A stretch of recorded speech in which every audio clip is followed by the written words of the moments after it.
Assalamualaikum warahmatullahi wabarakatuh. Alhamdulillahilladzi khalaqal mauta wal hayata liyabluwakum ayyukum ahsanu amala wa huwal azizul ghafur. Allahumma salli wa sallim ala sayyidina Muhammadin wa ala alihi wa ashabihi wa man tabi'ahum bi ihsanin ila yaumiddin. Hadirin kaum muslimin wal muslimat rahimakumullah. Saat ini oleh Allah memberikan sebuah pembelajaran bagi kita. Ada manusia yang saat ini, hari ini Allah lahirkan, dan ada juga sebagian manusia yang Allah takdirkan untuk kembali kepada Allah Subhanahu wa ta'ala. Itulah esensi dalam kehidupan. Dalam konsepsi Islam, sebagaimana Allah berfirman di dalam surat Al-Mulk, yaitu Allah katakan Allah lah yang menjadikan kematian dan kehidupan itu. Untuk apa? Liyabluwakum ahsanu amala. Esensinya Allah ciptakan kematian dan kehidupan adalah untuk mengetahui siapa yang paling berbuat amal kebaikan. Sehingga dalam konsep agama Islam, ketika kita ditakdirkan oleh Allah sebagai makhluk yang bernama manusia, ada sebuah konsekuensi, yaitu kita akan dimintai pertanggungjawaban di hadapan Allah Subhanahu wa ta'ala atas kehidupan yang kita jalani. Hadirin rahimakumullah,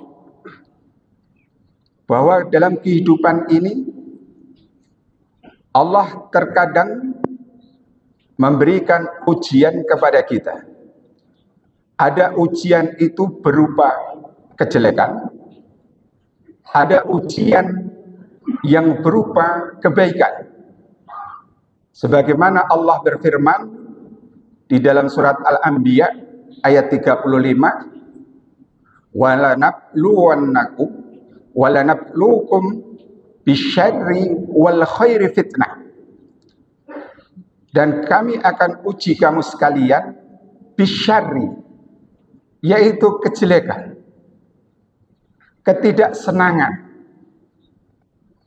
Ada oleh Allah yang hari ini diuji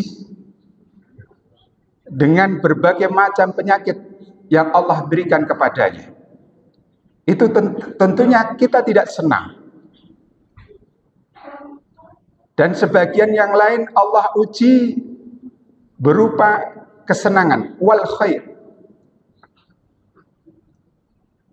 Dengan banyaknya harta, dengan jasadiah kita yang sehat. Itu esensinya adalah sebuah ujian dari Allah Subhanahu wa ta'ala. Apakah ketika Allah menguji kita berupa datangnya sebuah penyakit, lalu perintah Allah kita tinggalkan? Atau justru sebaliknya, tatkala Allah memberikan kepada kita nikmat sehat, apakah nikmat sehat itu kita pergunakan di jalan Allah Subhanahu wa ta'ala? Hadirin yang dirahmati dan dimuliakan oleh Allah Subhanahu wa ta'ala. Karena kita menyadari bahwa kehidupan yang kita jalani ini pada esensinya adalah sebuah ujian, adalah sebuah cobaan. Fungsinya apa? Allah memberikan ujian berupa ketidaksenangan kita. Dan di sisi yang lain, Allah terkadang juga menguji kita berupa kesenangan. Itu esensinya adalah untuk mengetahui sejauh mana ketika kita diberikan cobaan yang tidak menyenangkan, mampukah kita bersabar atas ujian cobaan yang Allah berikan kepada kita? Dan sebaliknya, ketika Allah berikan kepada kita nikmat sehat, nikmat harta yang banyak, apakah dengan kenikmatan yang Allah berikan itu bertambah iman dan takwa kita kepada Allah Subhanahu wa taala? Karena terkadang orang bisa berhasil, bisa lulus ujian tatkala dilanda sebuah kesulitan, sebuah kesusahan. Dan tidak jarang orang yang tidak lulus atas ujian Allah tatkala diberikan sebuah kenikmatan. Untuk itu hadirin yang dirahmati dan dimuliakan oleh Allah Subhanahu wa taala. Dalam tuntunan Al-Qur'an, Allah menjelaskan di dalam surat Al-Baqarah ayat 153. Allah katakan, ya ayyuhalladzina amanu ista'inu bis-sabri was-shalah. Wahai orang-orang yang beriman, ista'inu bis-sabri was-shalah. Minta tolonglah engkau kepada Allah bis-sabri was-shalah, dengan sabar dan salat. Dan Allah lanjutkan di ayat selanjutnya, innallaha ma'as sabirin. Sungguhnya Allah bersama orang-orang yang bersabar. Inilah pentingnya kita berlaku sabar, Pak. Dan sebagian ulama membagi sabar itu ada 3 bagian. Yang pertama adalah sabar bitaat. Orang taat itu butuh sabaran, Pak. Suatu contoh, apabila kita terbiasa melaksanakan sholat wajib dengan berjamaah, itu dibutuhkan sebuah kesabaran. Kalau tidak sabar, tidak bisa kita istiqomah untuk melaksanakan sholat dengan berjamaah. Ketika kita diberikan kelebihan rezeki, tatkala kita sabar, ada rasa sabar bahwa rezeki yang Allah titipkan ada sebagian yang harus kita tasarufkan untuk di jalan Allah, maka orang yang sabar atas kenikmatan yang Allah berikan berupa harta yang lebih, maka dia tidak akan berat untuk mengeluarkannya. Itulah pentingnya as-sabru bit-ta'at. Lalu yang kedua adalah sabar terhadap hal-hal kemaksiatan. Betapa banyak kita saat ini diperlihatkan sesuatu yang itu bisa bermaksiat ketika kita lihat. Dengan adanya media sosial, media online, yang terkadang bisa berseliweran, silih berganti, gambar-gambar yang tidak seharusnya kita lihat, terkadang kita lihat. Tetapi ketika ada sebuah kesabaran dalam diri kita, maka kemaksiatan itu bisa kita hindari. Terkadang kita paham bahwa judi itu dilarang dalam agama. Minuman khamr itu juga dilarang dalam agama.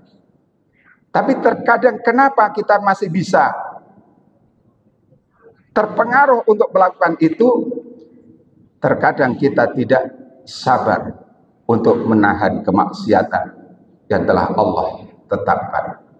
Lalu yang ketiga adalah sabar terhadap musibah.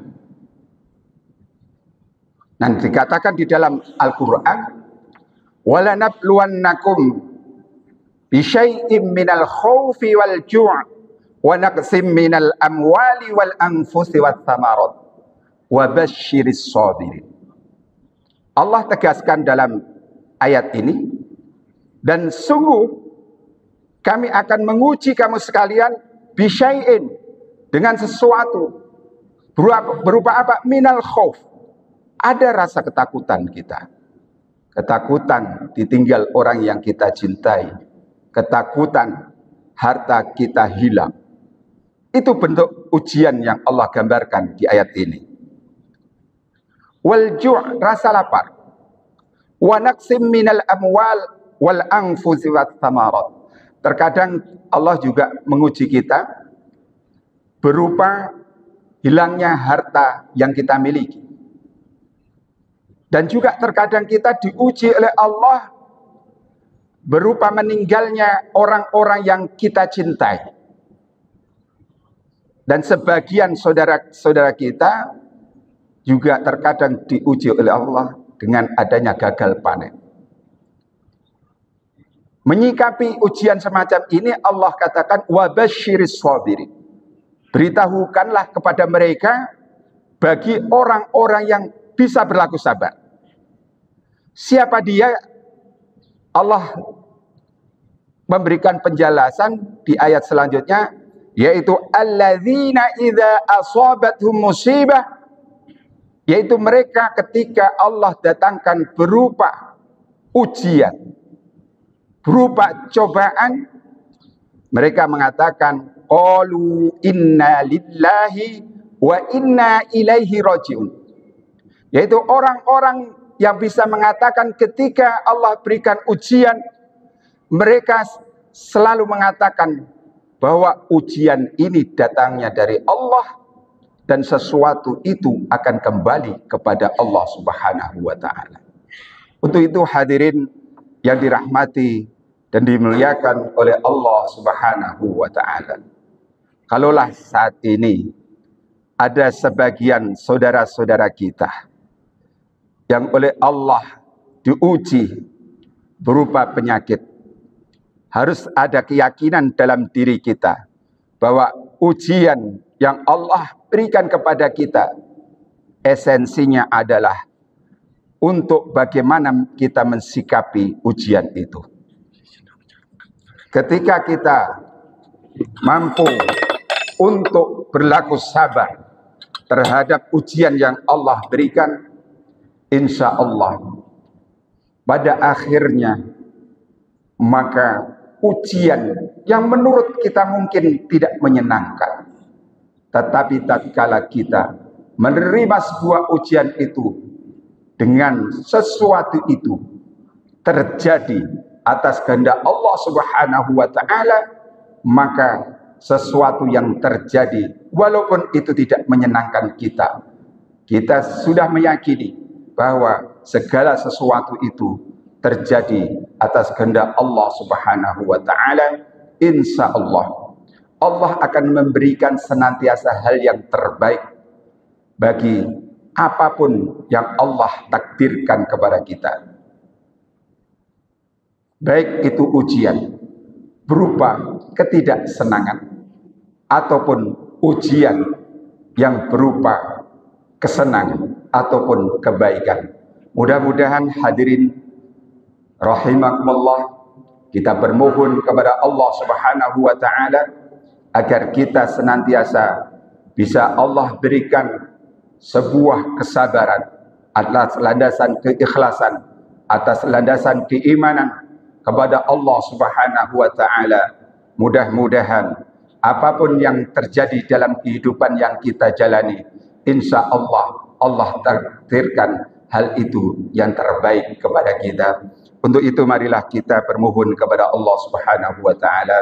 Mudah-mudahan saudara-saudara kita yang saat ini oleh Allah berikan ujian berupa datangnya sebuah penyakit, mudah-mudahan dengan izin Allah, mudah-mudahan penyakit yang diderita oleh saudara-saudara kita bisa disembuhkan dan bisa kembali sehat dan bisa melaksanakan aktivitas dalam kehidupan kita sehari-hari dan menambah iman dan takwanya kepada Allah Subhanahu wa taala.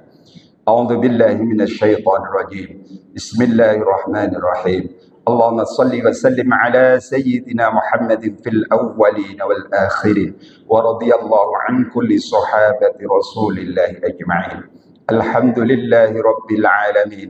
Hamdan syakirin حمد الناعمين حمدا يوافي نعمه ويكافئ مزيده يا ربنا ولك الحمد ولك الشكر كما ينبغي لجلالك وجهك الكريم وعظيم سلطانك.